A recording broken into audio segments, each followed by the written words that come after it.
Kentucky, Maryland, Missouri, and West Virginia, and those portions of the Confederacy under Union occupation. The Emancipation Proclamation was an act of military desperation designed to realize two goals. Lincoln hoped first to dissuade the British and the French governments from intervening militarily on behalf of the South. As Lincoln noted, the Emancipation Proclamation would help us in Europe and convince them that they are incited by something more than ambition. Second, Lincoln hoped to incite slaves to murder defenseless white women and children on the farms and on the cities of the Confederacy in the expectation that the Confederate Army would disintegrate as soldiers abandoned the field to return home to save lives of their family. Lincoln justified this goal by asserting, I have a right to take any measure which may be best subdue the enemy, nor do I urge objections of the moral nature in view of possible consequences of insurrection and massacre at the South.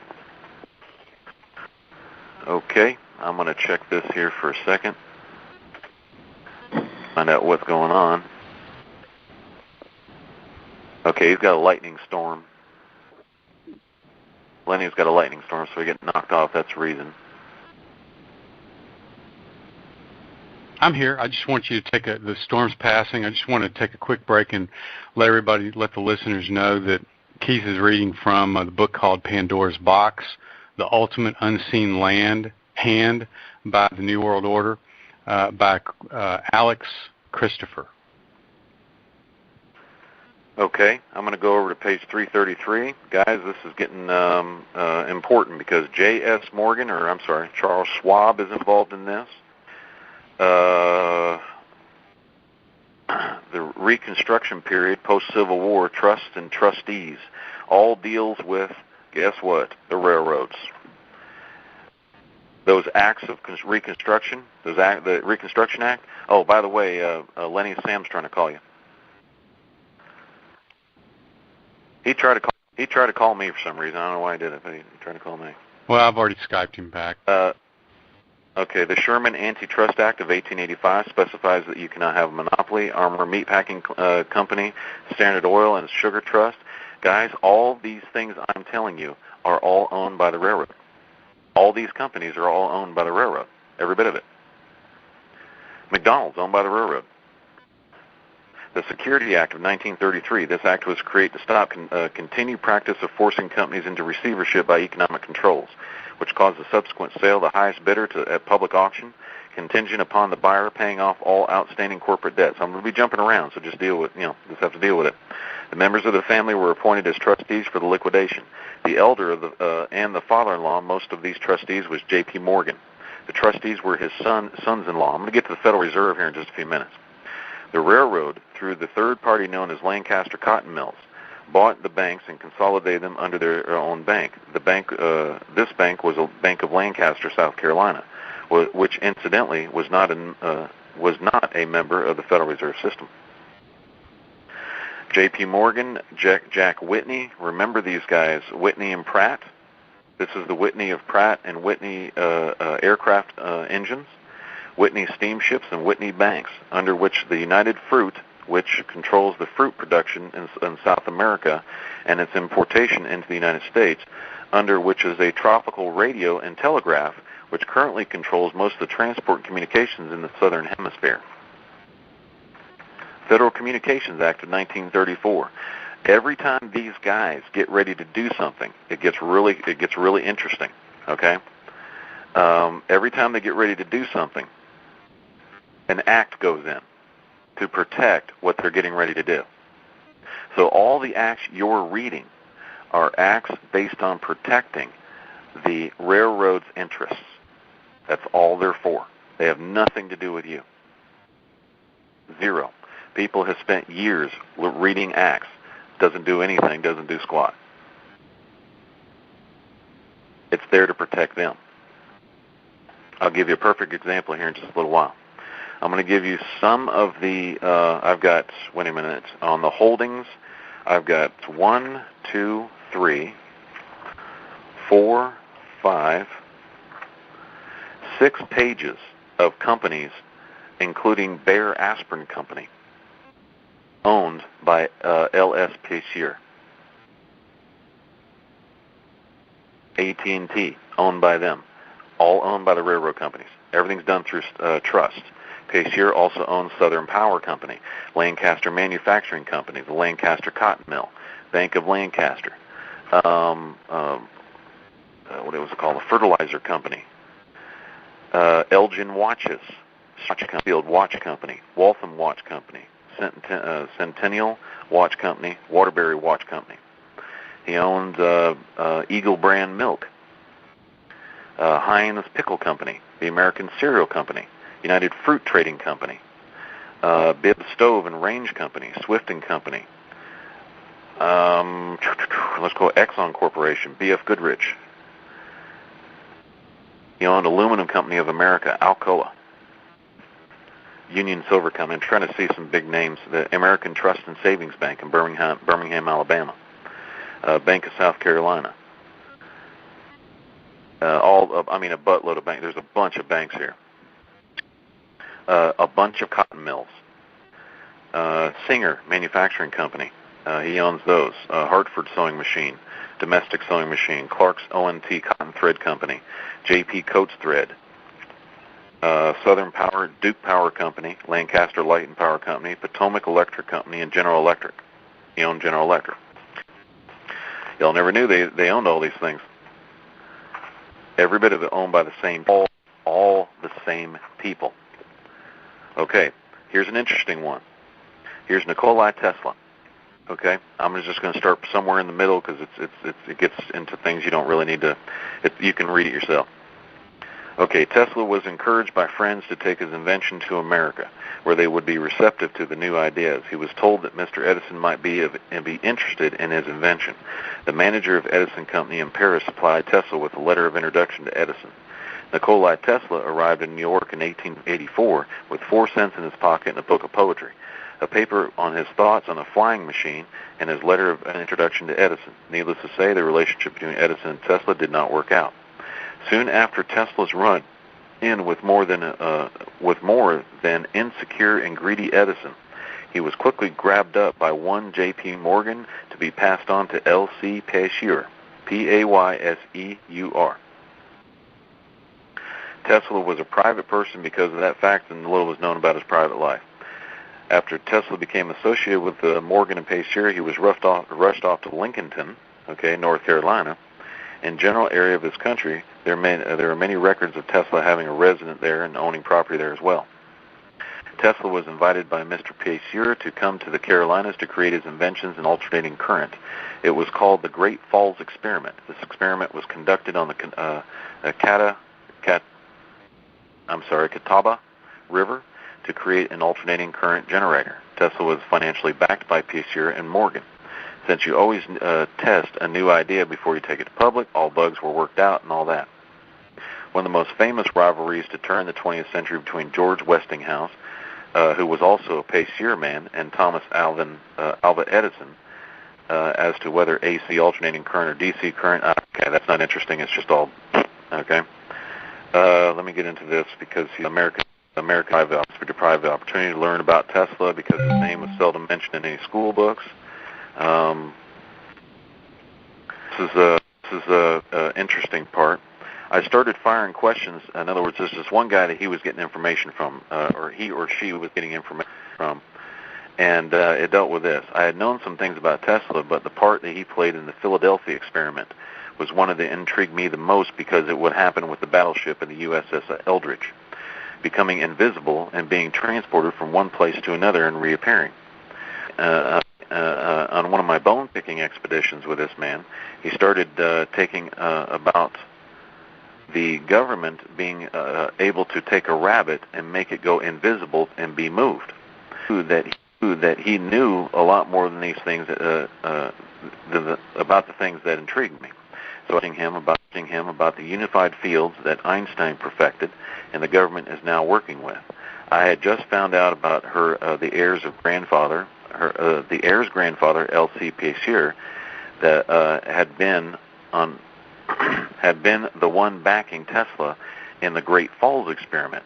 Everything suddenly clicked with all the information that this man had been feeding me for a month. I started firing questions at him left and right, and all of a sudden this man was he stopped answering the questions. So what happened? At the top of getting the answer, more secrets more secrets about the Philadelphia experiment. This man was telling me that he didn't know anything about it and blah, blah, blah. So he dropped it and took off. The night after we got home, she said, so I dropped off the search that sunny day and jumped into the Tennessee River for a swim, a cool-off. It says, that night we got home from the river, this man calls me, being his usual cheerful self. He says, I thought about things that you asked me today, and now I have the answers for you. He went on to tell me the proper name of the experiment in question was called Project Rainbow, and that his father had been involved in it. At that time, he was at the now called the CIA. He went to the great detail to tell me how it was operated and more. It has been the backbone of many astonishing inventions and technology.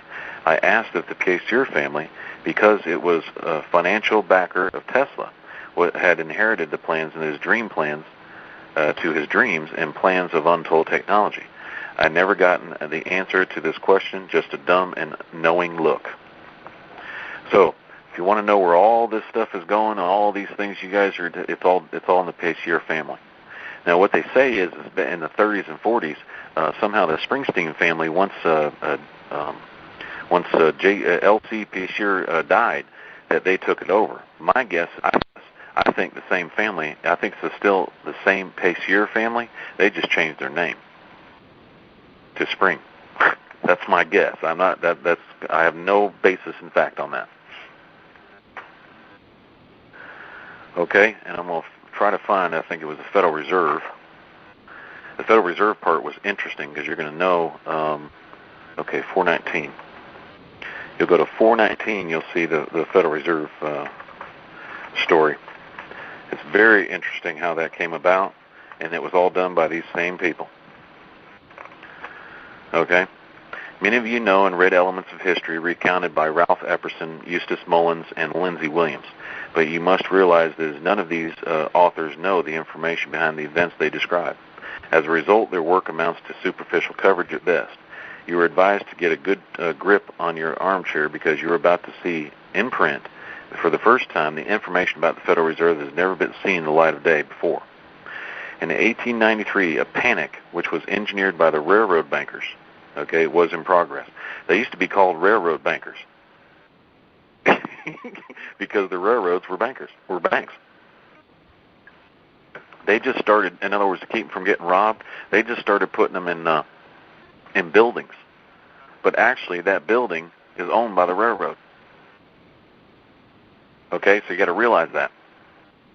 It says the gold reserve in the U.S. Treasury held only $80 million, far too little for the United States to go on redeeming currency in gold. President Cleveland called a special session of Congress in August 1993 to repeal the Silver Purchase Act that was depleting the reserve. He was hotly opposed by the silver contingent of his own party. The act was repealed, but no legislation was made to protect the reserve in any other way. People began to hoard gold. Business failed and banks crashed everywhere. Now, guys, this was in 1893. We all just knew about 1933. This happened in 1893. People began to hoard gold. Business failed and banks crashed everywhere. National bank deposits fell $378 million. The silver dollar dropped from 67 cents to 60 in value. The Western silver mines shut down. By winter 1893, everything was worse. Thousands were jobless, hundreds starved. Coxey's a spectacular horde of unemployed marched to Washington to plead redress. They arrived in front of the White House May 1st, 1894, but all the government could do was arrest them for walking on the grass. Workers in Pullman Car Company, Chicago, struck a protest against cut wages. The strike spread in 7 states and involved 23 railroads. Railroad property, cars, and buildings were burned, trains were stopped, and mails obstructed. True history was probably being uncovered. Okay, hold on 1 second. I'm getting all kinds of...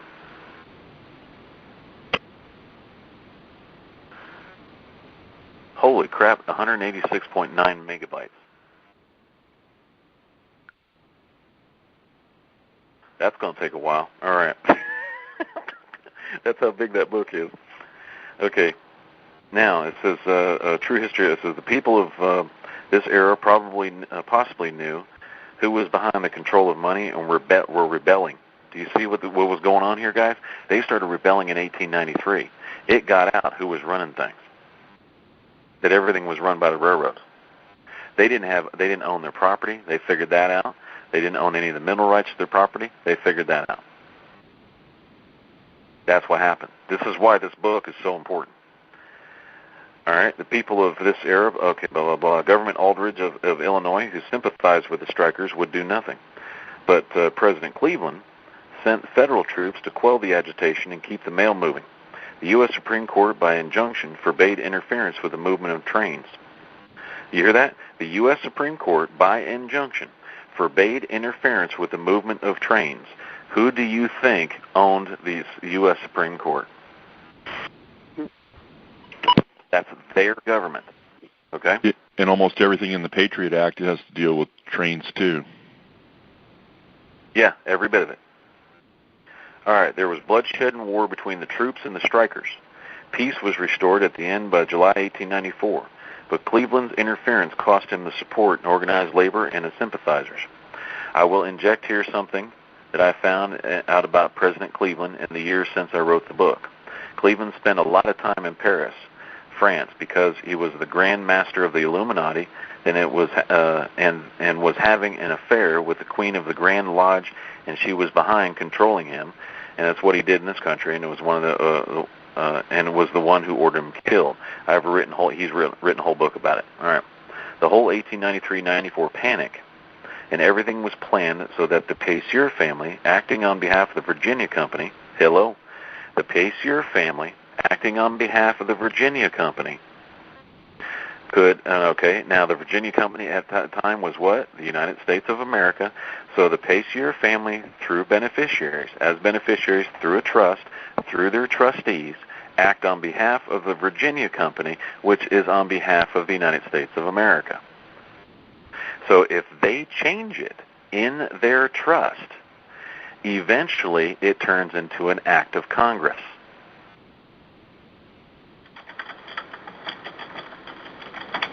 Okie dokie. He says, could at least take control of every railroad and railway banking concern in this county. He says, remember, the family held the financial notes for construction of the railroads, rails, rolling stock, etc.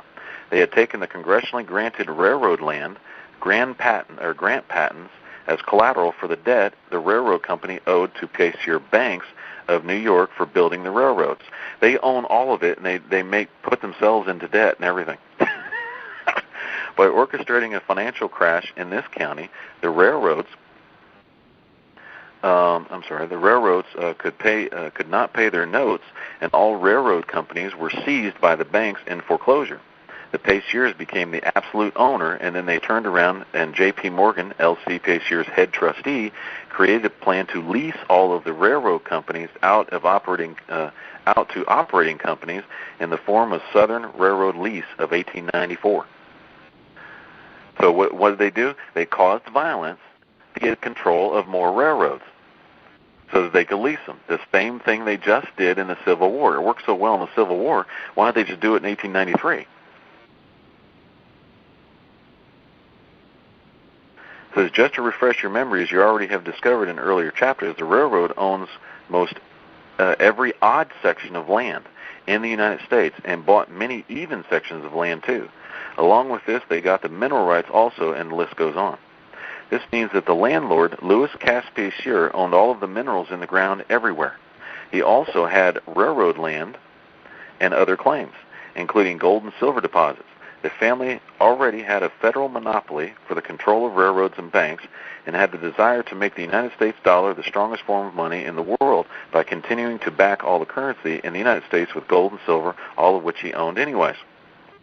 Says this family has, even to this day, a way of creating companies years in advance and then getting laws written to prevent anyone else from infringing on their monopoly.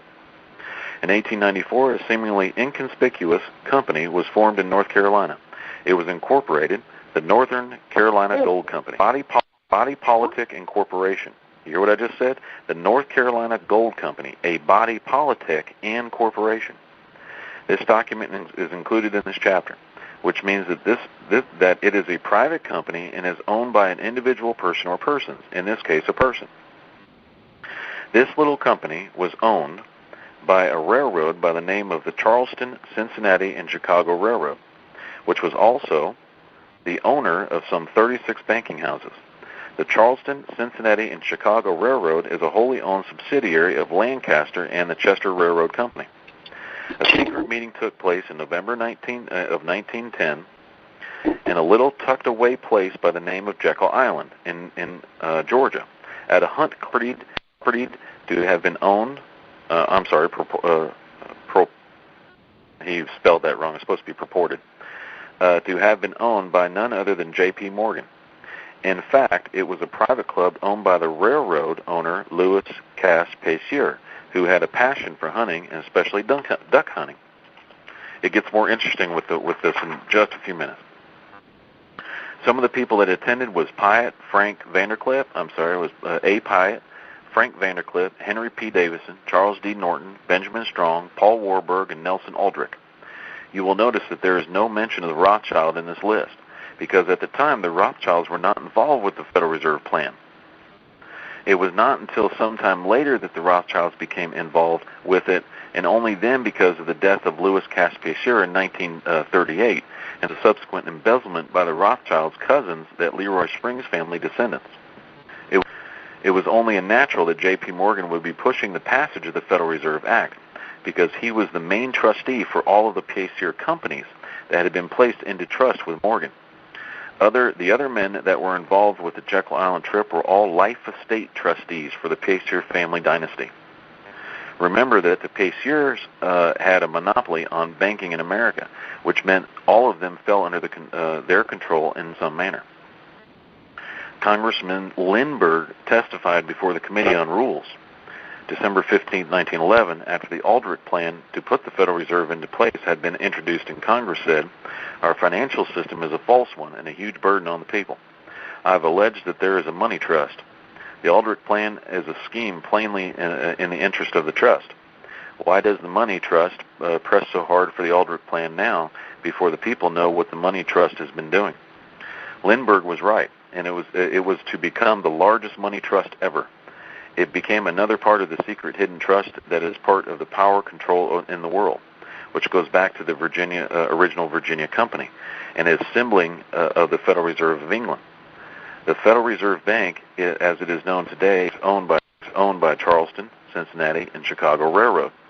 The Fed is comprised of 1,503 congressional districts and 364 of the referenced Fortune 500 companies by the Pacier monster that has been leased out on a 99-year lease, soon to be up on the dates of June 17, 1993 and December 31, 1993. If by some wild stroke of luck the people wake up and take the power back, or we have new tenants lease all of this land and take control away from the tyrants, they are now in control. Things might start to change. It says here there are no promises being made for a brighter future. The tyrants that control the Fed and other trust companies, once controlled by J.P. Morgan, are very powerful. What I am telling you here is not hard to see if you only open your eyes and ears and start putting this giant puzzle together, and the truth given to you for the very first time. Okay, it can be proven with the courthouse and federal documents, and not by half-baked ideas by those who only read the newspapers and history books that have and are written by the ones that have been in control for a very long time. Okay, he says the enormous national debit load that this country is laboring under was created out of nothing for something that is nothing. The Federal Reserve charges the United States interest on the paper money, and their form of banking system is almost exclusive to the Federal Reserve Bank. It is called the Reg Y instrument, and that are almost extinct now. I think it's extinct now.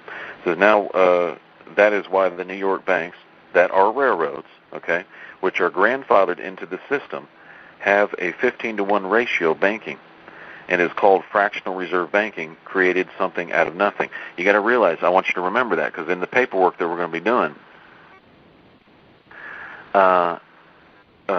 we're going to have to remember these terms, 15-to-1 and all that stuff, because that's what we're going to be dealing with when dealing with these mortgages. Okay, so the banks that operate on the Reg Y principle can write checks 15 times over for every dollar they are holding. That is power. And we have to pay interest on the excess money that the Fed prints to cover the $15 that are created from every $1 that is really held by the bank. Today there is supposed to be a man by the name of Greenspan directing the affairs of the Federal Reserve, but this is not the truth of the matter. The person that controls the Federal Reserve and the rest of the world is the descendant of Leroy Springs. His great-great-granddaughter, Crandall Close Bowles, B-O-W-L-E-S. That's C-R-A-N-D-A-L C-L-O-S-E B-O-W-L-E-S, who sits as a director in the Federal Reserve Building in Charlotte, North Carolina. Okay? That's the chick right there that is screwing everybody. Her name is Crandall Close, C-L-O-S-E, Bowles, B-O-W-L-E-S. I call it Bowles. So, this was the history behind the bills, okay? And this is only one small paragraph. I wanted y'all to hear this. It says, let us review some past history of the Pacier and Beatty families. Okay, the year is 1757. A paper manufacturer by the name of Beatty invented a special woven type of paper called chameleon paper. That's where you guys are getting a chameleon, okay, paper. The paper was extremely durable, readily accepted special magnetic inks, and contained a unique mix of almost microscopic fibers, most white, some red, some green. The Beatty paper mill was on the Yadkin River in North Carolina. Still produces this special paper today, and it is the sole supplier under great secrecy to the Federal Reserve printing mills. The reason why they don't want you to know that is because they don't want you to know. They want to make it sound like it's some mystery. They don't want you to know that because they don't want you to link it back to the railroads. That's what they don't want you to do. It is the paper from which the currency of the United States of America is made. In 1913, the Federal Reserve Bank caused legislation to be enacted to the effect that it would be thereafter illegal to even attempt to make a paper like it. See what I'm talking about, guys? Whenever something comes up, they have a legislation that comes in to protect their interests. That's exactly what they're doing. They're the ones that made that legal tender. The railroad.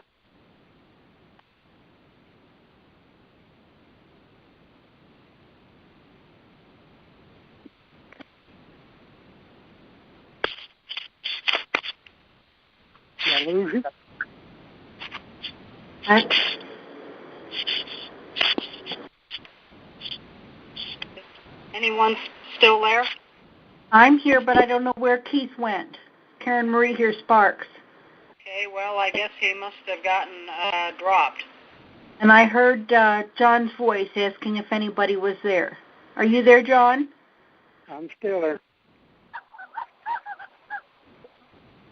I don't know how many of the rest of us are there. I think we ought to just hold on and let him see if he can dial into this. Oh, yeah. Yeah, they'll be back on in a minute. Is that you, Darcy? Yep. Hot damn, I get okay, hold on. We're back. Sorry, we just had a little malfunction. It's still recording, I believe. Yeah, the recording's still on. So where did Keith stop off? We were only off a few seconds. Keith, just need to back up a little bit. That's all. Okay, we were talking about chameleon paper? Yep. Yes. If y'all would just all right, well, I'll start there. Continue to mute out, and Keith will continue. Thank you. Thank you. All right, I won't be too much longer, guys. I'm not going to take up your whole night on this. So, all right, the paper was extremely durable, readily accepted special magnetic inks, and contained a unique mix of almost microscopic fibers, most white, some red, some green. The Beatty paper mill was on the Yadkin River in North Carolina, still produces this special paper today.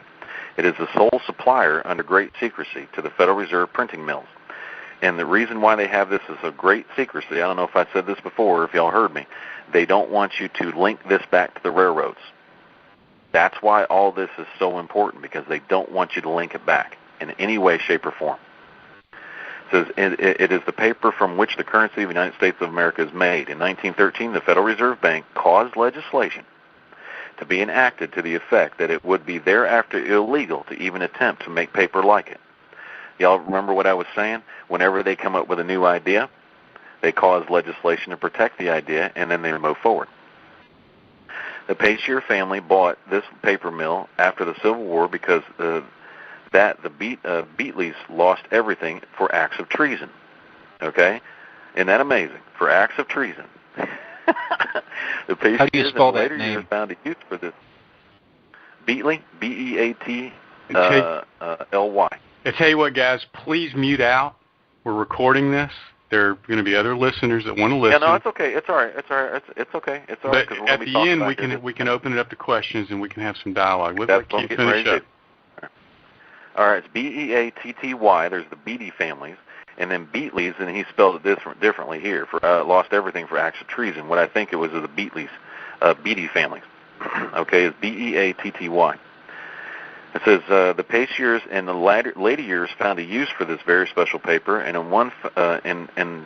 in fact, one of the Pace years family elders told an interesting story one day about how when she was a young girl and her family was living in Washington, D.C. with her grandfather, L.C. Pacier, that's how I know how to pronounce it there was a special session in the house that she would visit that had been converted into a printing company, which her uncle operated to print the money that was soon to come into use in the United States.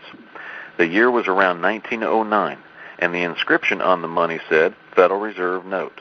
It is unknown when or if those bills were ever put into circulation. What do you think?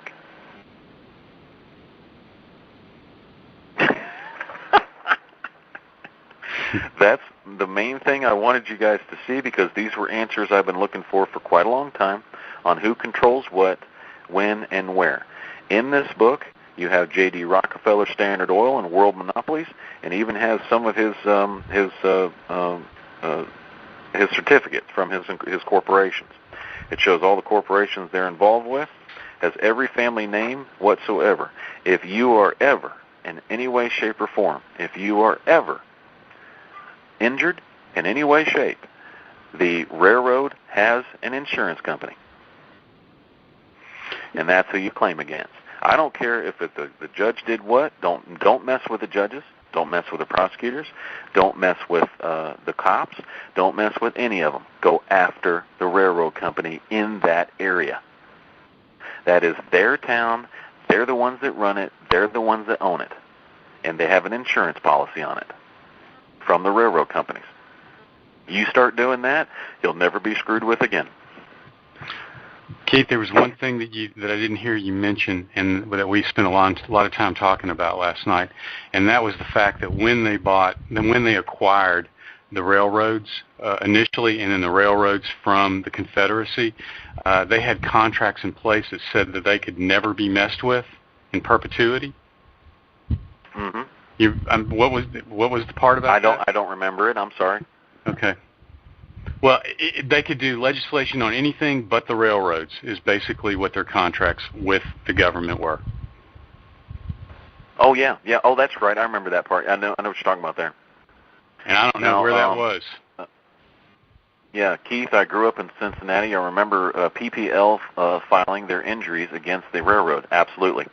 Guys, this is information that has been lost, all right? It's not because we're stupid. It's not because we just didn't know, okay? Because we grew up in a way on the other side of the veil, of the corporate veil. We didn't see what was going on. And this company, as many people have been raised in this country, all you see is what happens in that town.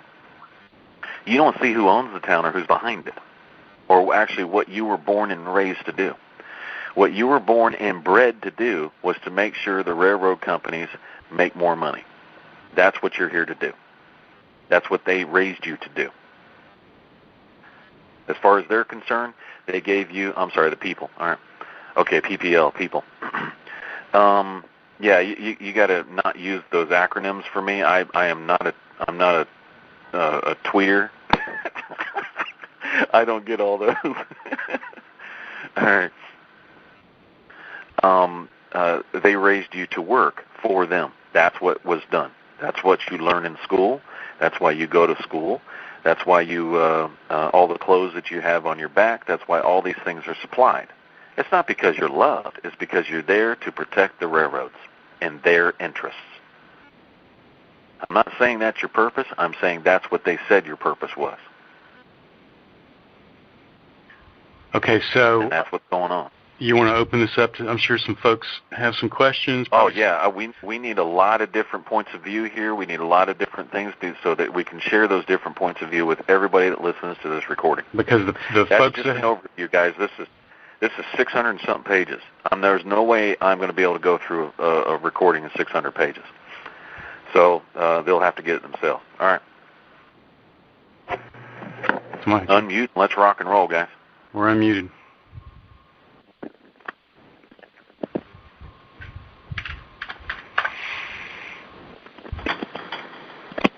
I know somebody got Anybody have any questions, comments? So somebody mentioned something about having the maps of the railroads. Is that Darcy? Those are actually in the book. Oh, those are in the book. Okay. Yeah, everything is in the book. All the trust documents of the original trusts and everything they have and all the terms and conditions of those trusts are in the book. They made them a matter of public record. I remember we were going on this path of the registered agent of the all-cap legal name. I remember that. And we pushed it so far as the judge finally came out and said, those are trusts, meaning that the bank that we thought that this guy was creating out of thin air, this attorney, those were trusts that were recognized by the federal government, is what he said. That's what the judge said that bank was. They're freaking trust owned by these families, these 9 barren families, and they're loaning you money at nothing, 15-1. Not loaning you squat. They're renting it to you. That's why you're called a tenant by the railroad. But it's very cunningly disguised within the. I mean, people have been studying what do you call it? Fraud in mortgages for years. Still didn't pick it up.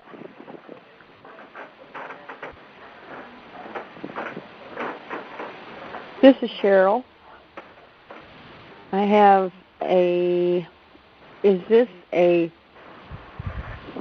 just looked it up on Amazon for the book, and they have 2 of them in paperback, and one of them is a 1992, and the other one is a 2007 revised edition. Which one would be the one?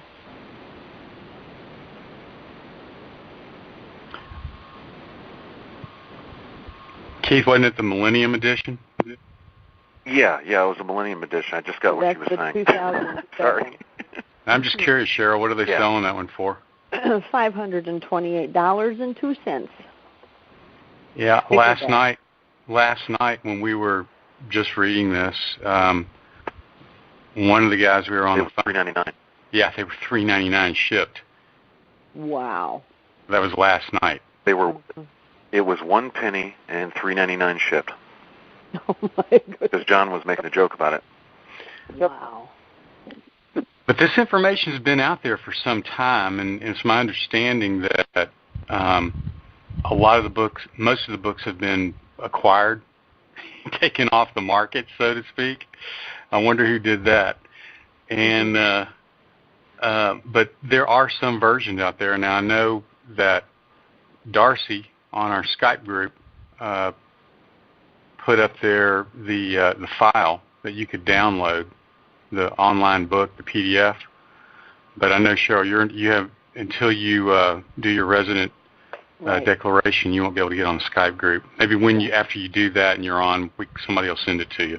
Awesome. Well, it's ordered. Okay. It's on its way. Yeah, how this came about, I've had this book for years. Oh. I just never read it.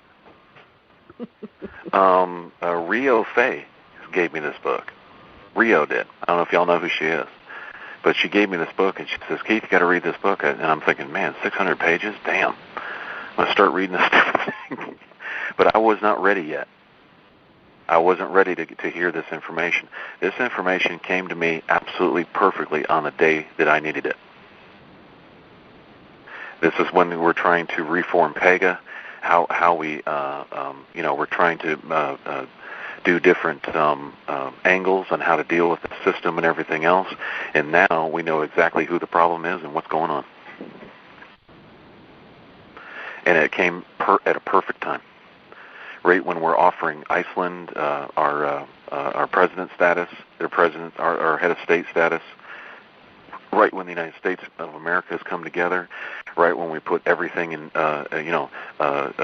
did not break the chain of title between the Declaration of Independence and the Articles of Confederation, everything coming together, a new state coming on, 2 more states coming on to the Confederacy, and everything, all at the same time.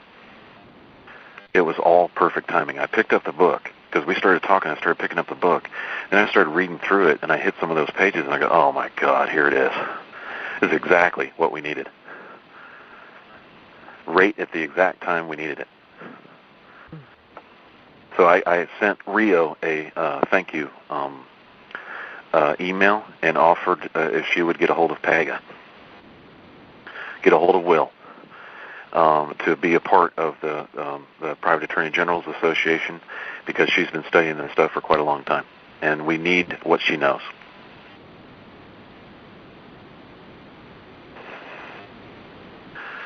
And I've met her face to face. She's come to my house, and she's hilarious.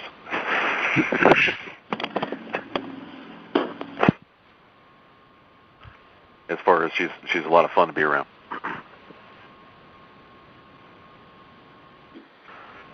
So did somebody hang up? No, I think they just muted out. Oh, okay. I think probably all right, so they're digesting the information that you just put out there, because it's a lot to take in, Keith. And this may be a good time, unless somebody has another question, it may be a good time to end this recording. Yeah, that's fine. Anybody have a question before you? A lot of people don't like be on recording either, so. Yeah, that's true. Keith, I got into this kind of late. Can you summarize for me what you're saying? Are you saying that kind of the railroad is the kingpin even above the Federal Reserve?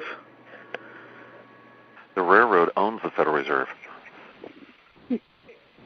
Railroad owns the Federal Reserve. Yeah, they own Washington, D.C., they own the U.S. Senate, the Supreme Court, the President, everything. They own all of it. They're the ones that started it. And how does that relate, Keith, to, what we've been trying to figure out, whether it be the Crown or, the courts? I mean, how is that tied to the Crown as well? It relates to it. There's other sections in there in the book that need to be looked at, okay? It does relate because they are in business with them. They're all basically in business together. The syndicate? Okay, so, yeah, that's a lot of... Yeah, it's a syndicate. I have not gotten into the details of that particular part yet, of how the Crown works its way in. I just picked up the book 2 days ago. So if there's a download of it, all those questions can be answered right there in the first couple of chapters. It even goes to the history of the Vatican and everything else. A lot of this started in Jerusalem. Any indication, is there anything here to make you think that we're on the wrong path? Who are you asking? You. No, I'm asking you. I mean, I know what the answer is, but I'm sure people out there listening are wondering. I wonder what if they think they're on the right path. No, if you've been studying this stuff for 20 years, okay, what happens is this. It's called accumulated knowledge. And there are questions you had from a long time ago that were answered in the book. And I go, oh, my God, there it is right there. I got that close to it. And that's why they reacted the way they reacted, those kind of things. That's why they got quiet. That's why this happened. That's why that happened. Even Will did the same thing today. He goes, oh, man, I was that close to him. And that's why they reacted the way they reacted. Keith, I'm trying to catch up here. Are we kind of saying here is the railroad laid out the tracks, it kind of had some claim over the land? Had claim over all of it. They tried to. What they've been doing is they've been acquiring land illegally. That's what they've been doing. They say they own all of it. How can you own all of that in a matter of 50 years? You got to be cheating somewhere. Mm-hmm. You cannot acquire that much in 50 years unless you're doing some stealing. They manipulated the system that they put together. They put the system together. They loan money to their own companies.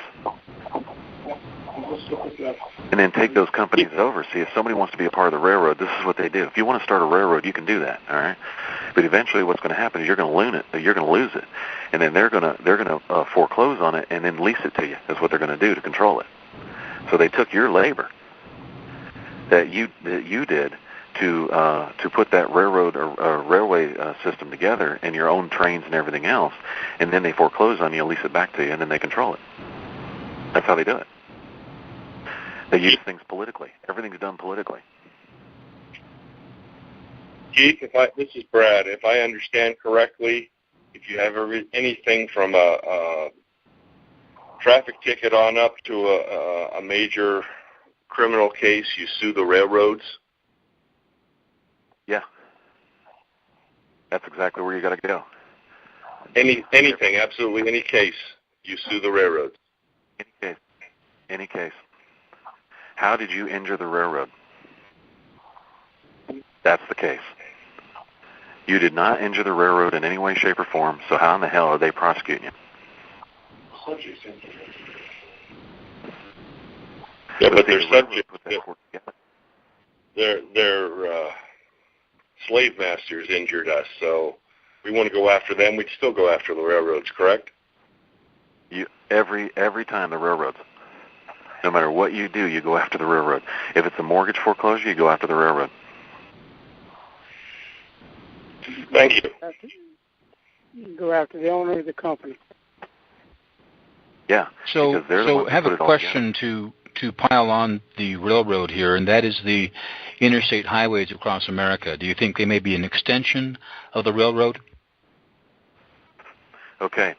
If L.C. Peschier owned the mineral rights that made the highway, what they're doing is they're putting the asphalt on the ground, taking the deeds, okay, of the land that's on there, that highway is on.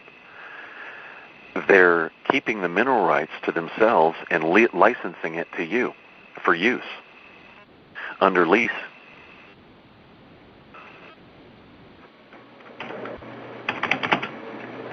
Do I need to say that again? Yeah, please do. Okay. If you own the mineral rights to the asphalt, okay, and you put this highway in, then the asphalt that was on your train, it was delivered to those people that put the asphalt on the ground. You keep the mineral rights. Now, anybody that uses it, they lease it to you, and then they license you for it. That's where a license comes from. They own the mineral rights to the asphalt that was put on the ground. They take all the deeds of that ground, put the asphalt on there, they own the roads, and then they license it to you for use in the form of a lease. That's what they're doing. One of the points that you made was as they laid the railroad down across America, that they would create cities in support of putting down the railroad. And it seems to me as they has put the highway system across America, that they would do the same thing, that every city was created for the same support. Yeah, and they also own all the motor companies that created the cars, and all the minerals that created the car. The steel. That built the car. The steel. The steel, everything. Iron, everything. And then they license it to you. They license everything to you is what they're doing, and it's under a lease. That's why you got to pay they give you the money to give them. It's their money, and they've got an inclusion or a monopoly on the paper that the money is printed on, and then they made it illegal for anybody else to use the paper. They charge you interest. Get the point now? They charge you interest on it. Yeah. This is just one big, huge antitrust thing. Yeah, it's enormous. And we were so close for so long that they were leaving us alone because they didn't want to piss us off because we would get more. We get more information because you make them matter. John, how and many? Then they keep going. How many companies did you say this family owns? I've got a list of them here of 1,500. All Maine, everything. Okay. John Deere, Peterbilt, all the motor companies. Exxon. Mack International Dresser, Caterpillar, Komatsu, all of it. IBM, 3M, Chevrolet, Dodge, Pontiac, Ford. General Motors. Got it. Yeah. And yeah, everybody used tax money to bail out those companies, didn't they? Yeah. So what do? You bankrupt the company to pull a bunch of their money out of the system back into their hands. It's the same people every time. The same people. Clinton is involved with these people. Yeah. They all He's are. involved with the Springs. Gore is involved with the Springs. Yeah, all of them. You become president when you become a part of these people. All your entertainment industry, everything, these are the people that own it. The railroad owns Disneyland, Disney World. They own MGM. They own TriStar. They own Columbia. They own every bit of it. Yep.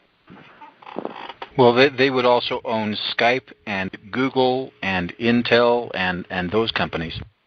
Exactly. All AT&T. They own AT&T because that was a telephone and telegraph lines that went across America, right next to where the railroad, the train tracks. Stephen Michael. That's where it all started. Stephen, did you that thing that you put out the other day about that global internet, service that they're trying to produce out of Switzerland? Yes, it's the W band. W-band. Swansat. You starting to see a pattern there? Thing, man, except they're going to take it globally over us out in space. No different. There's their intention. Same family, same thing. They own all the minerals to everything they do. That's why it takes them so long to start a new company. It may take them 15 years because what they're doing is they're supplying their own companies. So they have to own all the companies so they can supply that company to do a specific thing. And then they have to get all the mineral rights to it, and that way they don't owe anything to anybody. Well, they would own NASA. Yep. Yeah. And before they put it on the market, they go back there and write legislation so they can't be sued or lose any portion of it. Mm-hmm. So whether you work for the U.S. government or one of the major corporations, you're really, or the Federal Reserve or one of the banks, really in essence you're working for the railroad company. Yeah. That's exactly what's going on.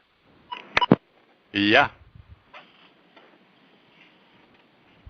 Or the Spring family, who said that they were told that the Spring family went in and took over all his assets, which I don't think they did. I think they're the same family.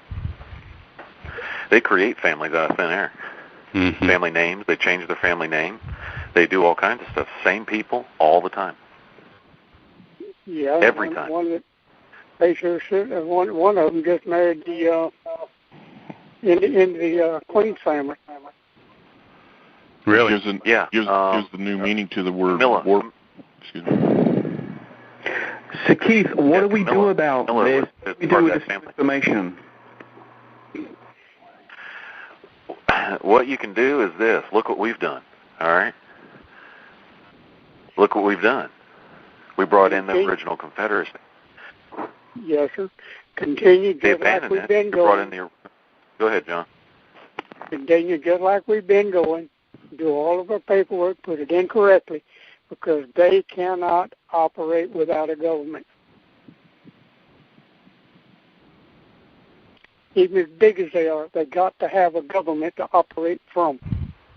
Their fictitious government up there has been exposed.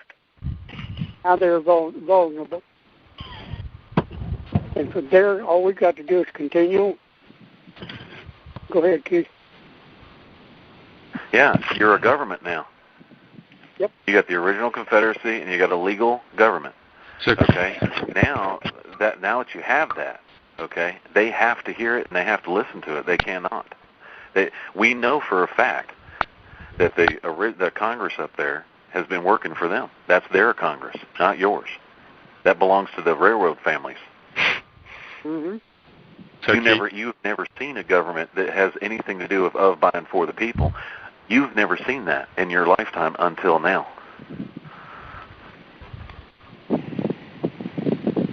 That was never yours. I got a question, Keith. The U.S. Navy was commissioned under the Articles of Confederacy, right? Mm-hmm. They're free. There's someone in the Navy that knows this, because every time one of the military enlisted comes into a corporation court, they are pulled out of that court, and they are not allowed to adjudicate it. Yep. That's right. And there is something. That's right, because that keeps the difference. Now all the information and accumulated knowledge I've had in the last 6 years verifies exactly what's going on, what the military's been trying to say for the last 6 years. Every bit of it. I know exactly what they're talking about, who they're talking about, and talking about the 9 Baron families. That they've been doing their best to keep them away from the original Confederacy. That original Confederacy is there. We fixed the illegalities of it. We fixed a lot of things as the council did, okay? And now it's time, guys. It's ready. We're ready to go. So, Keith? And I'm telling you, the military does not like the Baron families. They don't want nothing to do with them. And that's what I've witnessed over the past couple of years. David just put a veil right over us. Do you know that? Do you realize it? Yes, Can you explain that, Will? Well, we're trying to find that. When I was getting ready to go in the Navy, there is more to an officer's duties than just the military. He can step over entities, and now I understand. Basically, I think they stated this. You can step into a court and take over the court as an officer of the military. That's correct. I got to find the proof. That's what we're looking for. And so now that once we hold the rank of lieutenant commander, that means we're a part of the Navy, which is not a part of, we're under their protection now. As far as their trustees are not under these 9 families. There's something in there. We got to find it. Yeah, we got to find that because there's a connection there. From what I have seen, Will, I tried to send that to you last night. Please to us. We can't find it. Don't say can't. That's not in our vocabulary. I'll try to resend it over to you. I'll send it to you again. Yeah, we just haven't found it yet. I sure would appreciate any ideas in how to research that. I'm pulling my hair out trying to find that for PAGA. I have a feeling it's in the trust documents in this book. Isn't a lot of it in the legal? You've got a bunch of original trust documents in there. Okay. We got to go through those trusts and find out where their limitations are. Okay. Are you trying to find out how to be a lieutenant commander, or what? What are you trying to find out? I want to find out how a naval officer stands in relation to we the people, so that we know how to address the military as they help us with arrests or whatever else we have to do of that sort. I don't know if that makes sense. Okay. I need that. Okay. We the people. All right. I can tell you that. I already don't know the answer to that one. We the people were the railroad companies that owned everything. That's who that belonged to. When you go by we the people, and you use those terms, that's why what I was saying the other night on the group, I said once we have states come in, we have got to change everything from grantors, the people, back over to we the independent states. That's a true confederacy. We had to start it out the way we started it out because there were no states involved in it that were actually complete. Okay, but once we got a good complete state, you got like 2 or 3 of them. All right, maybe California Republic, then you got Nevada and all that.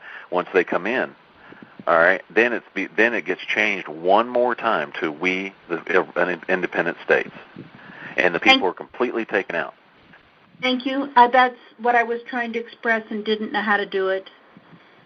So I've been doing my best not to take a stab at this, but from what I have seen and what I have heard, it seems as if RUSA is a property of these railroad banks. You got it. They're in a corporation. They were complaining about a corporation from a corporation. And even the new contract, it began as an ASR. The new contract forces people will now be told, if you will not sign to this new contract, you are no longer a part of RUSA, and people are just going along because they want to get along. They think it's a republic, and it's actually the Virginia Company, owned by the railroad. It would just change the name to the United States of America. Yep. And we continue to use that we the people, and it's interesting in the Republic Congress or the RUSA Congress how often acts are passed by that House and Senate. And I'm thinking from the discussion tonight, my word, it must be the property of these railroad banks. Yeah, it absolutely is. It's a corporation. It used to be called the Virginia Company. That particular organization right there. This is getting exciting, so gentlemen. Now we have the Confederacy back. Yeah, I know. This part right here, how they used, okay, how the southern states, this is where we have our angle, and this is the cool part, okay? They cannot say that we're in rebellion of the original republic. They cannot say that. And they can't say that we're in a rebellion of the original Confederacy because the southern states were moved over and tried to start a new Confederacy away from the original Article of Confederation. When they did that, there is something there, which I know is true, that original government is there. That's why John was saying they cannot operate without a government. He was saying that specifically. And the reason why he's saying that is because the original government was the Articles of Confederation. Now that we took that, after it was abandoned, revamped the thing, signed it, and everything else, we became parties to it. So if the railroad companies come after us, that's treason. And they can go down for it. And anybody that becomes a part of it, and any of the states that become a part of it. Keith, explain that treason tie-in. Treason against whom and to whom? If they were the only company that had the only thing, how are they going to stand? And is it treason against us? It's treason against the original Confederacy, the original government that was actually put in. Their the Articles of Confederation. Yep. Their body politic, the way it's written and the way it's being used, is actually denying the people any form of government whatsoever. Oh, John. And it makes them liable. That makes them liable, and it makes them a violation of international law of nations, and amongst other things, which is treasonous throughout even treasonous to the law of nations, because they're denying free people their lawful government.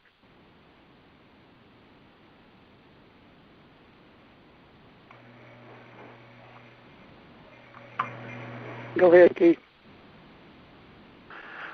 No, I'm sorry. I'm just answering this because he said, so Keith, do you believe that all railroads are under the same umbrella? And says, I don't believe it. The facts are read that all the railroads are under the same umbrella. It's not what I believe that matters. It matters what the facts are. And the facts are very simple. They're all owned by the same 9 families. Yep. Every one of them. Well, these 9 families, I wonder if they are related to the king over there in England, if they are related to the crown. Oh, he's saying Blue Lotus. He says, so which So which railroad should we sue? The one closest to it. The one. Okay. The town where the tort happens, and this is why they came in with a saving with the suitors, because they knew what was going on, so they created the saving with the suitors clause. So those guys could sue for torts, and they could sue for what do you call that? Treaty violations. Okay, and those were the people within the Articles of Confederation and the original government. Okay, and those were citizens and nationals of those independent states. Those are what they call saving the suitors clause. You can sue for tort, and you can sue for treaty violation because that's how it applies. So the tort is very simple: conspiracy to kidnap or kidnap and subject, making you a subject of the railroad. The nearest railroad to that courthouse is the one you go after. Whoever is in that county, that railroad is where you go after, and you go get their insurance company. You can do the same thing with all the foreclosures and everything else. Now, I'm not saying, hey, we got to go to war with these guys. That's not what I'm talking about. What I'm talking about, you have a comprehensive way to defend yourself, and that's all that matters. You have a way to do it where you will get reaction. Real quick, because there's only 9 families. There's 300 million people in this country. You wonder why they tried to kill 80% of you? Which pissed off the military and everybody else, because it was their families too. It was on the list. It wasn't all over the world, guys. It was right here in America. Yep. That was a farce. They were not trying to get rid of all the people in the world, 80% of the people in the world. That was a propaganda. They were trying to get rid of 80% of the people here. So it's not really an Illuminati? Personally. All those are. It says the local RR is the registered agent. No, don't go that way. All you got to do is get a hold of the find out who the railroad is, and go ahead and call them and find out who their insurance company is. They're going to ask, we got a claim? I will. Because that's fraud in the factum, fraud in the inducement, and fraudulent locum contracti, period, from start to finish on any mortgage. You said I own the house, the land. The deed says that I am the legal owner and the grantee of this deed, and you come back, and when I don't pay you rent, you call me a tenant. That's fraud in the factum, fraud in the inducement. That is theft by deception. And that's what do you call that? Interfering with public documents. That's filing a false document. That's what that is. Can I ask you to say it again a little slower? It'll be on the recording. You can listen to it. Thank you. This is being recorded, and it'll be out there. Beg pardon? Yeah. Okay, fraud in the factum, fraud in the inducement, fraudulent locum contracti. That's a Latin term for fraudulent contract. They put in there that you were on the deed. They put in there that you were the grantee. Okay, you had legal title in fee simple, which is fine. Nothing wrong with fee simple, as long as the clauses in there are not too constraining to you. Okay, it could be an absolute or whatever it is, and it says it goes to your heirs and assigns forever. Every one of them say that. All right, and that be the case. How in the hell do they turn around and call you a tenant? That's fraud. That's fraud in the factum right there. That means that deed said you were the legal owner, and turn around and call you a tenant. Think about it. That's called bait and switch, also. Yep. That means the railroad company has filed false deeds. And guys, the railroad company also went in and got rid of all the deeds of all the black people, black families in the southern states. They went in and burned them all, and then put their deeds in place, in that same place. Yep. We proved that's how they took over town. Yep. That's right. And then they ran a railroad through that town. Y'all follow what's going on here? Yes. Because black people had no intention of having a railroad coming through their town. They didn't care. So when that happened, they went into the courthouses, they burned all their deeds, put their deeds in place, and threw a railroad in it. I've told you, you can't take over a country like this in 50 years without doing something, stepping over a few bodies. And that's what happened on Black Wall Street in Oklahoma also. I don't know if anyone ever heard that story, but also, guys, every piece of ground that was taken on eminent domain was done under fraud. Mm-hmm. Yeah. Yep. Because it was under the guise of a government, and it wasn't. It was all under the guise of, it was all done under the Virginia Company. Yep. It was done under a private company, not government. So even if the people agreed to sell their land and got a decent price, there was a fraud in the contract, so therefore it makes the contract null and void. Right, because they thought they were giving it to government, and they weren't. We haven't had a government up here since '62 when they walked out and never reconvened until very recently.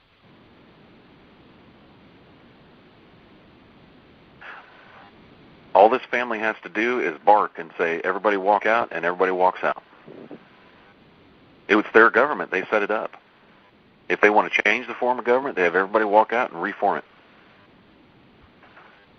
it. It's theirs, guys. What I'm saying is, how did the Federal Reserve and J.P. Morgan go in there and make it illegal for anybody to use that type of paper in Congress, unless it was your Congress? Unless you set the Congress up. You set the whole government up under the Virginia Company. You turned a company into a government. Then use the same telegraph and telephone system to run that all over the country and sell this farce to everybody. That's called misrepresentation. And say you're the one being represented. And then calling you the people. We the people. You believed it. Had nothing to do with you. Had everything to do with the trusts that owned the railroads and the people that own those trusts. It'll start sinking in here in a minute. how bad this is. Or these trusts that own people. We have been their cash cows. We have been their inventory. Yep. And they did all of this on the pretense of Reconstruction in 1864. Yeah. Reconstruction of their own government into a tyrannical dictatorship through Lincoln. And then here's Blue. He comes to, he says, oh, yeah, that's how they stole my granddad's property, next to the railroad tracks with highway plans. But then reneged on, and now there's a car lot there in Missouri. That's where they charge leases and fees, too. Everything is designed to get you off your land so they can lease it back to you. They don't want to take it. They just want to lease it to you. Yep. Keith, so what happens when these plain facts are presented to the military, the Navy, the Army, the U.S. Air Force, etc.? They're just corporations as well, right? I mean, do they have any duty to the Confederacy? I mean, when we present these facts to them and the things that we've been exposing, are they duty-bound to honor an original oath, even though their oaths these days are to the corporation? I mean, what makes them pay attention? They are duty-bound to the original Confederacy, to the law of nations and international law. And none of that has been followed in these areas, in the railroad area. None of it's been followed. So, with that said, is it one of the things that may be holding back the Navy or the military is that maybe we need to give them amnesty, but to the American people, but state that any in-house issues they can take care of? I wouldn't. Yeah, I would not go over. I would not go over any type of plans in any way, shape, or form over recording and dealing with the Navy if we ever decide to deal with the Navy. I understand. See, because I don't know what their reaction would be. I do understand every statement they've made in the last 2 years now. Okay, I did not completely understand it a week ago, but I fully understand everything they're saying now. And I mean, they could write one sentence, I would know exactly what they're talking about. And they have mentioned this over and over. They just could not come out and tell people everything that was going on.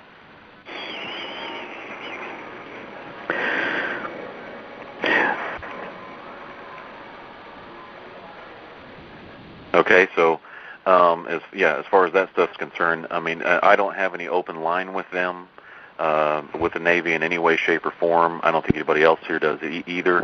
It's possible they could listen to this recording, and it's possible they could come to us and say, hey, we get what's going on here, and yeah, we need to do something. But they can't work with you if you don't know what the hell you're talking about, if you don't get it. And that's what I'm trying to do with all the people that have done the resident declarations and have come over to the United States of America. And I thought this would be a perfect opportunity to get everybody, sit them down, and say, here, this is what I found out. Here's the information. Go look at it, okay? And so everybody's on the same page. So if the military comes out and says something, we know exactly what they're talking about. Everybody there knows exactly what's going on. Does anyone understand the JAG organization, the military sort of attorneys? Where does it trace its roots back? You know, what date? Is it Confederation? Is it corporation post 1860? Judge Advocate, yeah, Judge Advocate General was started by Lincoln. So 62. Okay, and that was done under, that was done in 1862, and it was started by Lincoln, and it was done that way to put the original Confederacy in trust. That's how I understand it, and that's how I was told. Now, whether that's absolutely true or not, I do not know, but that's what I was told by people who were consultants with the Navy. Okay, they said that that's what happened, and it happened in the railroad naval yard. Well, it seems that we should research this and see if we can figure that out, because if they are supposedly protecting the original trust of the Confederacy, then it would seem that that is something we can stand on. Right. Okay, I'm getting some of these things. It says, our original understanding of letters of acceptance and acknowledgement are still valid then? Yes, absolutely, guys. Everything we've done up to this point is absolutely valid. We don't have to change a thing. This is not new information that's going to cause us to have to revamp things. It is what it is. It's exactly where we are. We're doing just fine. We don't have to change a thing in what we're doing and anything as far as letters of acceptance, as far as the process by which we settle the states, the counties, or anything else. We're going to have to deal with this deed issue, okay? And there's fraud in them. There's fraud in the deeds, okay? And there's fraud in these foreclosures. And there's fraud in the cars and everything else. When are the mineral rights released? That's what I want to know. That's question number one. The one who had the mineral rights that made the car, when are those mineral rights released, or are they forever? And if they're forever, prove they're forever. How does one man get mineral rights to something in order to secure the delivery of those minerals, and then keep that claim on the mineral rights all the way through its life? Now, come on. It's got to stop somewhere. The only way he can do that is through lease. He never sells it. First, he'd have to go back and prove his original claim. Mm-hmm. That's right. He'd absolutely have to prove his original claim. These are the things that we challenged, and these are the things that we've challenged in that international complaint. All we have to do is redirect the international complaint to read the railroads. Mm-hmm. And that international complaint is about 99% dead on. The Vatican has been operating by doctrine of discovery for hundreds of years, but there is law that is in place prior to the doctrine of discovery. Indigenous peoples across this country have claim that is greater than anything the Vatican has, or its people.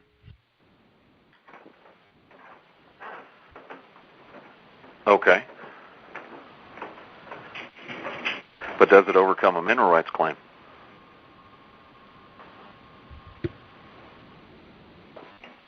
There's your question.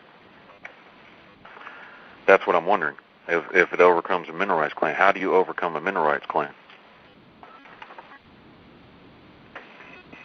Can we create treaties between indigenous nations who have never surrendered their sovereignty here?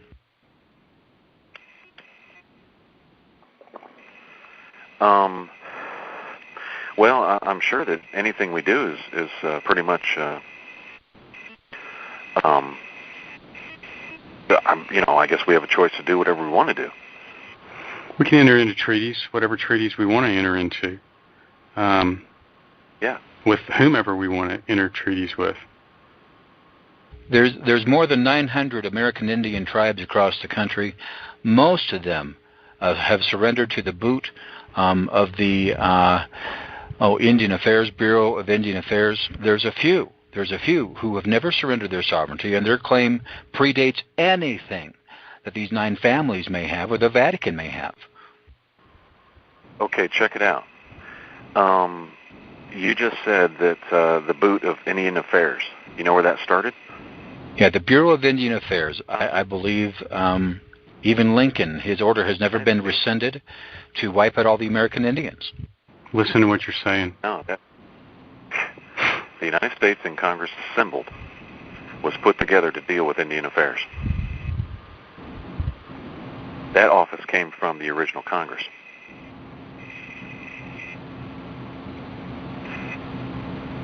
That's why they were assembled in the first place, the Continental Congress. It was to deal with the revolution, deal with the war, and to deal with the Indian affairs. That's our jurisdiction, not theirs. They didn't surrender to anything because we never overtook them. They never surrendered their rights. They never surrendered anything when they went into Indian affairs. I mean, that's a whole other can of worms, and we've been on this call for since about 7:20. It's about almost 9:15 now. So, if you want to end it, just end it, Lenny. No, I don't want to end it just yet because there's probably still some more calls. I do want to say one thing though, talking about next steps. What's going to be real important for all of us, and that is for folks that are listening to this call that don't know what to do. They need to go to generalpost.org, and they need to do their resident declaration. And then once those resident declarations are done, we need to get your state on. We got to redo your constitution. More and more stuff is going to be coming out, guys, on this and how to deal with it. Like I said, this is 2 days old. The book's been out for a long time, but we got to get up to speed on what's going on, and we'll have more answers and everything. Just like everybody on this call needs to start studying this thing and learn how to do it, because we need more minds on this. We need everyone on this thing. Everyone. We need the states. We need the states up and running with a population in them. Excuse me, Lenny. This is Michael Scott. Hey, or Keith. I understand that Darcy said that California Republic's been signed and all, and I think Paul and I had planned, during the weekend, we were going to sign constitutions in some capacity, and that we didn't get that taken care of at that time unless he had done it since then. And so I wanted to know about the California Republic and how that transpired and what we need to do further on that. You just need an instrument of adherence to the original articles and the Articles of Confederation as amended. That's all you need to do. Darcy's got that in progress, Mike. Say it again? Darcy's got those documents in progress. Oh, okay, great.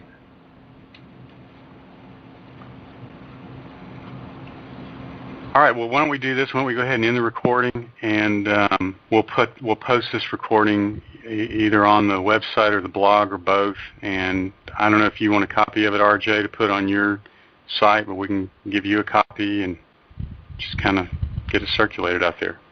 Absolutely, send it, and I'll be happy to post it. Okay. Any last parting thoughts there, Keith? Do what? I'm sorry. I asked if there were any last parting thoughts. Keith, John, anybody else? No. I'm good. We can talk about this as we're talking on the phone here. All right. Well, once the recording is ended, we can still talk about it. That's going to end this recording. We thank y'all for listening.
This is Florida 1. It's 5:26 a.m. Eastern Standard Time.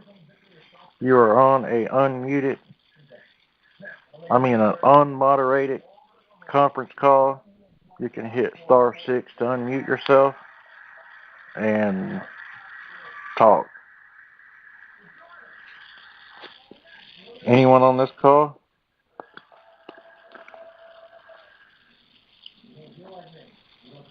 Yeah, I'm still here, brother.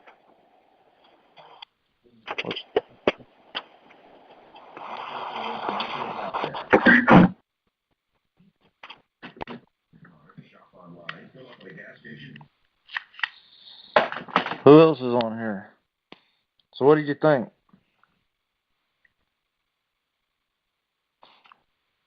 Did you hear the whole thing? I got to hear part of it, man. I had to cut out for a little bit. But it's a lot of information I didn't know about that would be a bad idea researching on and verifying.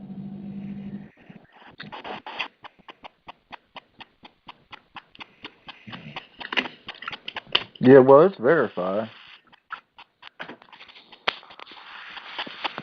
Because more people are made aware of that stuff was done behind our backs, back even that far back, that might be the tool to wake people up to what's going on. Well, that's why it's out there. That's why we put it out there. I think they put it on I think they're releasing it or something. I don't know. I'm hoping so. Can you hear me? Yeah, who am I speaking with? This is Florida 1. Yeah, I missed the ones. I can hear you. Who else? Yeah, who else was talking there? That's me. I'm Nick from Nebraska. What's going on, Nick? Hey, where do I find that link to that guy's stuff? Oh, we have that on the MP3. Is everybody else's phones cracking up? Yes. Whose is that? It's all of our phones, I guess. So the whole line. It's all of them? All of us been acting up like that. All night, pretty much acting up. That's odd.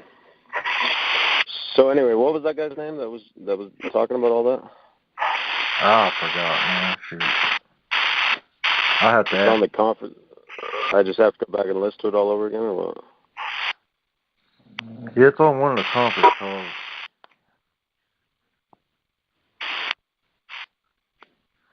Man, that's interesting stuff.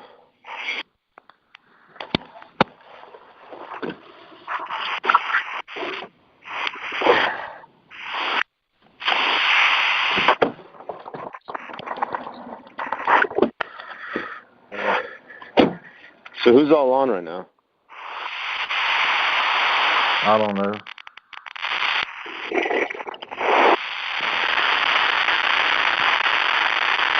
I can't hear a thing except for static. You can't hear me?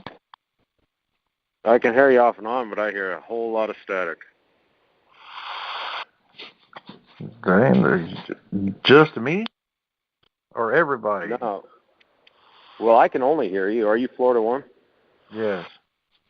Yeah, you're the only one I hear. Speak up, man. The other guy, speak up.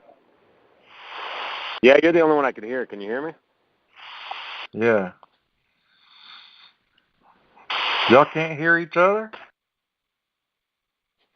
It's all static, other than when you talk. Huh. Wonder why that is.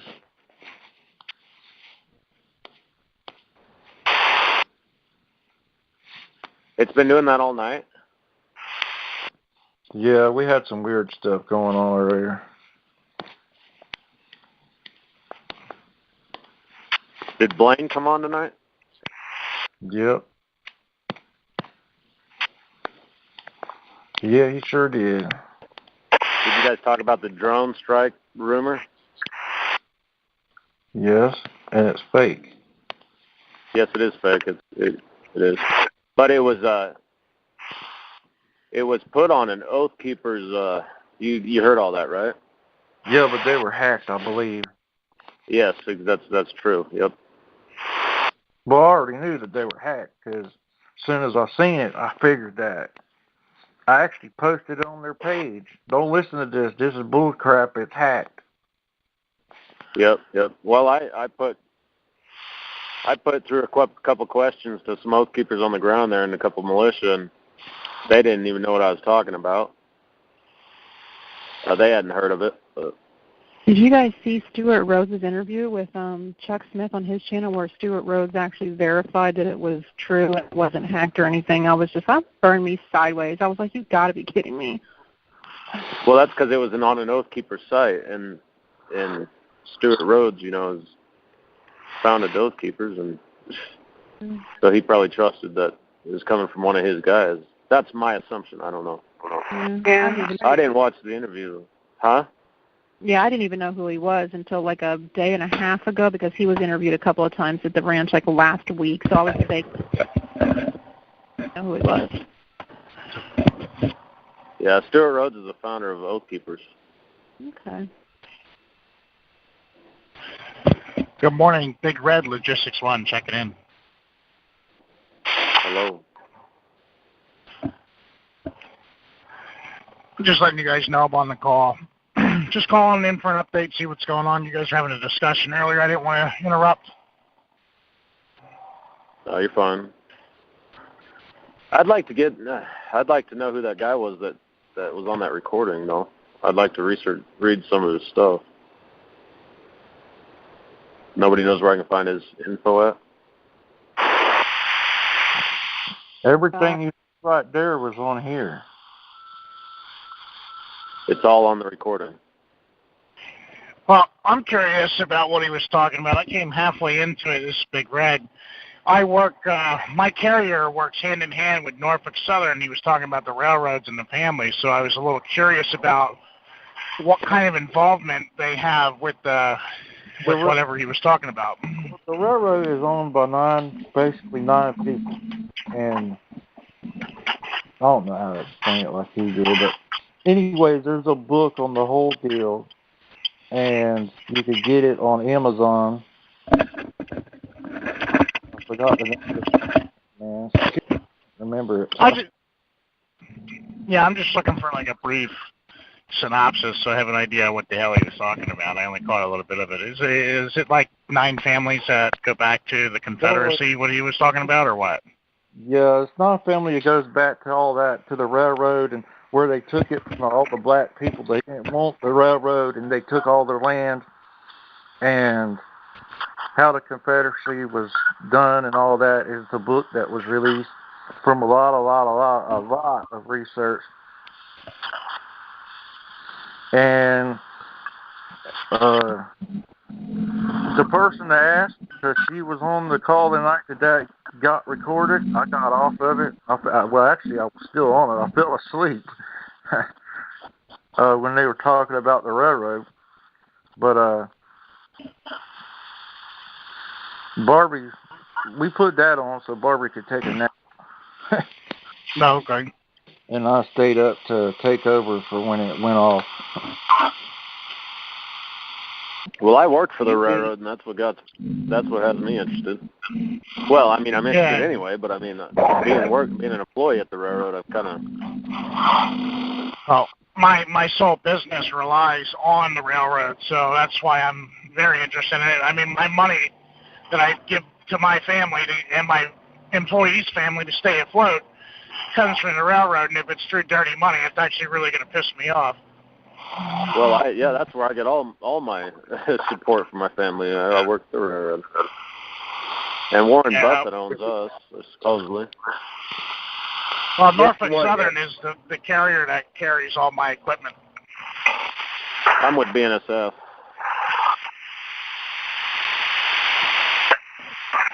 You got Michigan One. I tell you the name of that book and the author if you're interested. Go ahead, Michigan One. It's called Pandora's Box, The Hidden Truth by Christopher I've heard Kelly. of that book.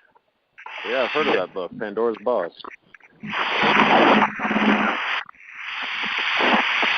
I'll be damned.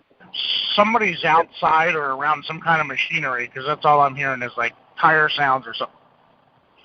Yeah, it's been like that since I've been on. Actually, that sounds like a snorer.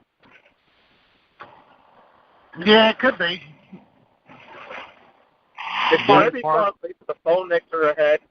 Hold on. Probably. Hold on a second. I'm going to mute out for 5 seconds. Tell me if it ends.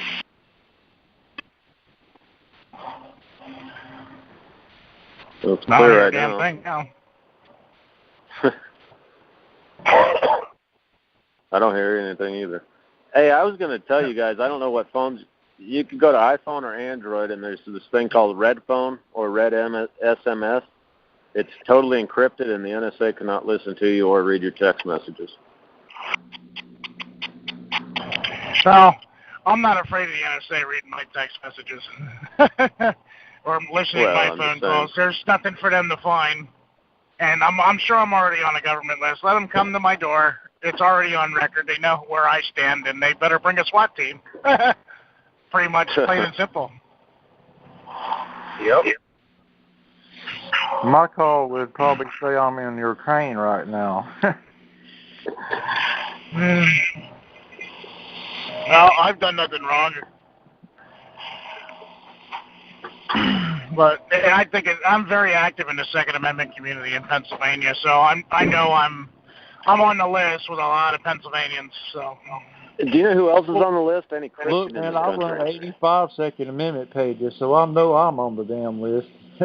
Well, listen though, if you've read what they have labeled as terrorists, you're a Christian. You're on that list. They're said, yeah. If you own a gun, you're on that list. I got off the other day. 72 things that are considered a terrorist. Oh, I'm sure. Yeah. And it's ridiculous that they have these lists. And that's why I've been in. I don't know who all has me on Facebook. But I'm against Operation American Spring in a way because I think it's a trap, and I think that NDAA has a lot to do. I think it's a way of rounding up everybody in one place and starting the arrests because that's what they want. But I don't know.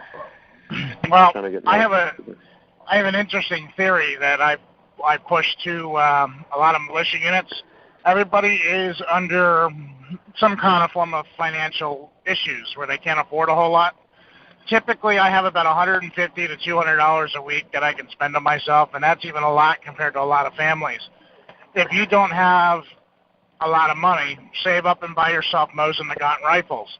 They're good shooting rifles. I mean, I don't have to tell you gun guys, you all know this. But here's what I've been doing every week for the last 3 months. I've been buying a Mosin Nagant and a Spam can from my local guy, and he's laughing. He's like, "Why the hell do you need all these Mosin Nagants?" And I keep telling him, "Well, I'm a collector." He's like, "Yeah, but there's nothing special about them." I said, "Well, they're going to be special one day," and I just winked at him, and he knows exactly what I'm talking about. How much do they cost? About $110, depending where you're at in the country. Yeah. One thing you want to look at is the scout scope. They made from the models between 1932 and 1943. They mount their side. You do not have to modify the bolt at all. Yeah, you just got to look at the. You got to check the barrel condition. Get yourself a 7.6254 round. Ask the guy if you can drop it down the barrel, not the receiver side, but just put the bullet in the end of the muzzle there. And if it drops all the way in down to the casing, you got a shitty bore. Don't buy it. That's how I pick mine out. And the guy laughs at me because they do it every week. And he's like, "What are you looking for?" I'm like, "Well, I want to see if it's counterbored out bigger than the bullet is. I mean, as long as it doesn't drop through, it'll shoot straight. You just got to figure out where it shoots." And to be honest with you, most armed conflict nowadays will be between 100 and 300 yards anyway. So That's why I'm picking them up. They're cheap, and you can carry a lot of ammo for them. What are they again? Can you say that again? What's up? What are they again? What's the name? Nagat. Yeah, Mosin. Nagat. Mosin Nagat 9130s. Yep. Awesome rifle. Yep. I've like I said, I probably got about 20 of them by now. I honestly, I do not have an honest count. That's how many I have. And you know something funny? There's a card out there that reads the spam can, the symbols on them, and they've got what's out there called heated needle core rounds. Those rounds are designed to penetrate 4-inch plate steel. Yeah, isn't that the 7N1 sniper ammunition? I do believe so. There's heavy ball floating around out there too somewhere. It's like the 205 grain ammunition. That's steel penetrator ammo too. You just got to find it. It's for the machine guns, and it's got a little extra kick out of the rifle, but the bullet will hold up. Yep. I'm actually I'm trying to purchase a PSL right now because I can shoot the 147 grain cans that I got. The problem is the PSL I'm looking at is too much fucking money. So I have a former Mosin sniper. What did you call him again? Mosin what? Hold on. Let me get to my phone. Say it again. Hold on. Give me 5. The rifle's accurate. I don't care that it's got the weld holes in it. I'm just going to have it re-drilled in a different area. And there's a place called Kalinka Optics online that makes reproduction scopes and makes new scopes with the 76254 reticle for the PSL, the Dragunov, whatever, but in a new scope. And the whole reason for that is the scope's already been is set up. The scope is set up for 76254 to include the drop at different ranges. If you've ever looked at a Dragunov scope, it's like having mil dots, but it's simpler. They have the scale in there, so you can estimate how far away your target is and everything. It's absolutely ridiculous, and it's a sniper's wet dream for someone who's not a sniper. Yep, and one thing you want to look into, it's a weird name, but the rifle's called Mosin Nagat. Nagat, N-O. N-A-G-O-T. Are you sure it's coming up as N-A-G-O-T? It's Nagant. N-A-T and N-A-T-N-T? Yeah. That's what it was showing up as. That's why I was asking. Yeah, it's a Mosin Nagat. You want to do some research on it before you just buy one generally off the shelf, and you're going to want to learn how to inspect them. I mean, don't be afraid if you find one covered in Cosmoline. What you want to do is you want to try to find one that has a decent bore. That's why I said do the barrel check with the bullet on the end. When you drop it down the muzzle, if it only goes in maybe about half of the bullet length, you're fine. If it drops all the way to the casing, that fucking barrel's shot. Don't buy it. Yeah, I own a tactical store, so I'm sure I could get a good price on it. Well, the reason why I tell people to buy these rifles is it may not be your primary rifle, but you can arm a neighborhood person. Like in my neighborhood, my community is not the most gun-friendly neighborhood in the world. However, when rule of law collapse, I can arm probably half my frickin' block if it came down to it. Yep. Because at that point, people are going to need to work together, and to survive, you're going to need to arm them, and the best way you can do that is with cheap weapons. They still shoot, and they're semi-accurate. So for a skilled marksman, you can definitely use that rifle just fine. It's for the every Joe Schmo. You can still hit something with it, but with those rifles, you got to remember something. The Russians are very ingenious. They taught all their soldiers between 1 and 300 yards or meters or arshins, whatever the fuck they use, to shoot at the belt buckle. Aim at the belt buckle. Because you're going to hit that person somewhere in the chest, because of between 1 and 300 yards, military rifles are designed to shoot high up to 300 yards. So if you aim at the belt buckle, you're going to hit them in the chest or the head, somewhere in that region. That's how they're designed. The AK-47 is the same way. 1891 30, 7.60 by 54 Rs. Yep, that's it. They also now. They also have them in hold on, M9 130/30, 7.62 by 54 R. Those are $139.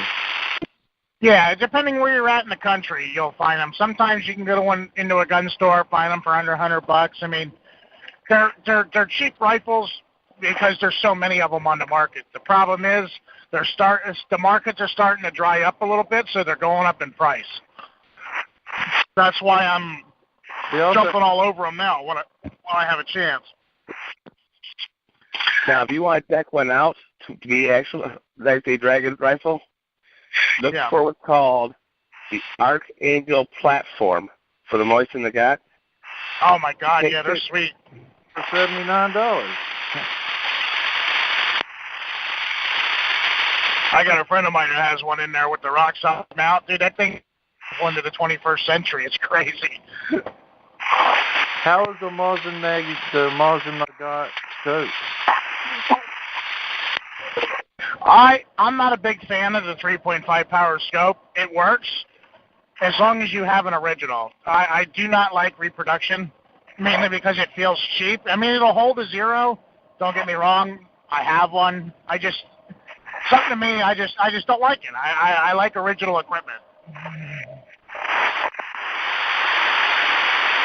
This one's a 2-day shipping.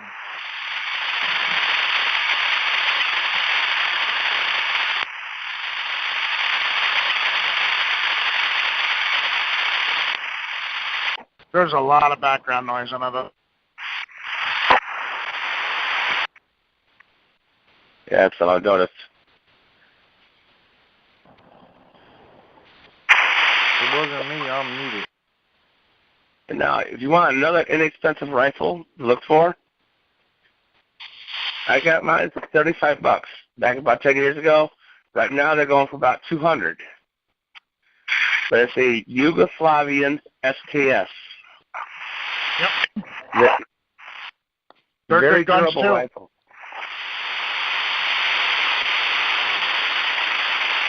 It's actually not a bad shooting platform. I really like those. How many rounds does that thing hold?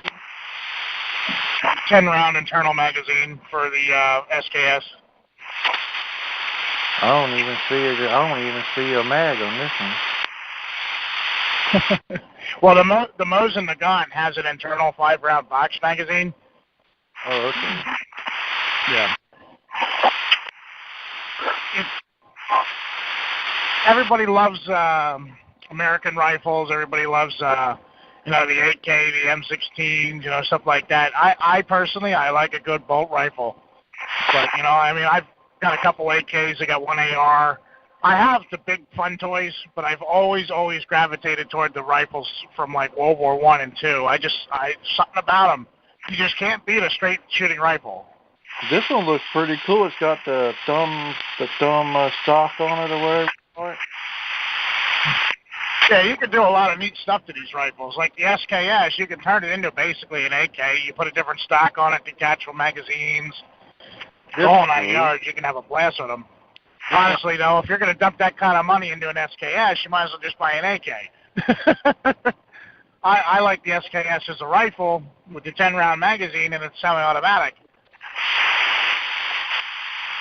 When I did my modifications to mine, it was still cheaper to do the modifications than buying the AK, because the AK was like around $700-800. And when I had modified mine, I had a total of $230 into it. I bought an AK just at the last gun show I went to for $450.